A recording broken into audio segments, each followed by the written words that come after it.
Soyez vigilants si le mandat n'est pas signé directement à l'agence.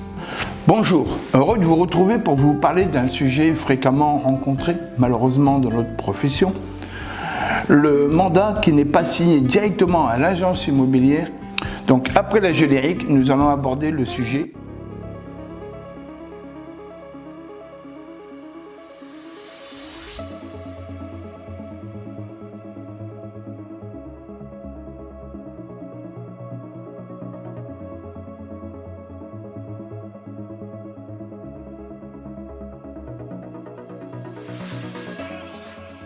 Quand un mandat est-il considéré hors établissement? La première hypothèse est évidente. Si le contrat de mandat n'est pas signé en agence, il sera logiquement considéré comme étant signé hors établissement, que la signature soit effectuée de manière électronique ou papier. Ainsi, si la signature se déroule à distance, que ce soit de manière électronique avec le vendeur signant son mandat par ordinateur à son domicile ou signant un mandat papier envoyé par courrier, le dispositif des contrats hors établissement sera applicable. Attention, en principe et à l'inverse, dès que le mandat est signé en agence, que ce soit en mode électronique ou papier, cette réglementation ne devrait pas s'appliquer. J'ai bien dit en principe seulement.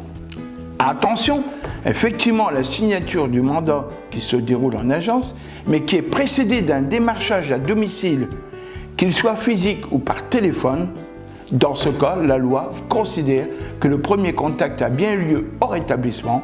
Le fait que la signature du contrat se fasse ensuite à l'agence ne permettra pas de sortir du cadre de ce dispositif. L'objectif étant toujours ici de protéger le consommateur pour éviter que le professionnel ne puisse contourner la loi en choisissant simplement le lieu de signature pour qu'il soit considéré en agence par exemple. Ce droit de rétractation doit alors figurer clairement dans le mandat qui devra également comporter un formulaire type de rétractation. Si le mandat n'indique pas cette mention du droit de rétractation ou ne comporte pas ce formulaire type, le droit de rétractation pourra être exercé pendant un délai de 12 mois à compter de la signature de l'acte.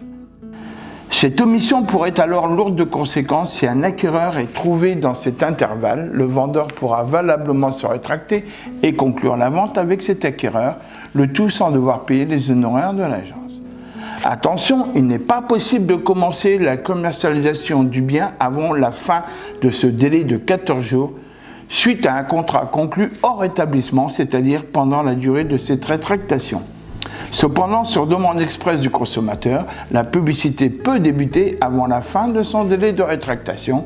Dans cette hypothèse, il faudra alors bien veiller à insérer dans le mandat une clause stipulant que le vendeur autorise immédiatement l'agence à exécuter le mandat. Donc, point clé à retenir de cette vidéo. Le droit de la consommation protège le vendeur et l'acquéreur considérés comme consommateurs lors de la signature du mandat. Une vigilance supplémentaire doit s'imposer lorsque le mandat n'est pas signé directement à l'agence. En cas de mandat signé hors agence, la rédaction du mandat impose certaines obligations et ne pas oublier également la clause « Autoriser l'agence à exécuter le mandat immédiatement ». D'autres vidéos d'information vous attendent prochainement.